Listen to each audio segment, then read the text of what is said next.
Now, can we avoid those drawdowns? And the answer is yes, we can. Basically, the best way to avoid the drawdowns is simply don't trade the trade in longer-term downtrending markets. But you also need a way to determine what is a longer-term downtrending market, and that is where the bear market filter comes in.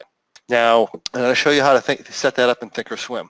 The bear market filter is going to be an indicator that when it triggers, you can do one of two things. If you don't want to do subjective trading and time the market, stuff like that, you just simply stop trading it and you wait till it goes positive.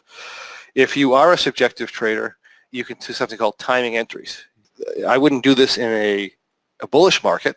In other words, if you have a bullish market, I would just keep trading the trade and I wouldn't worry about timing the entries. If I have my bear market filter trigger, that means that the primary trend of the market's down, and at that point, I'm going to want to only enter when the market's down, and I'm going to want to exit when the market's up.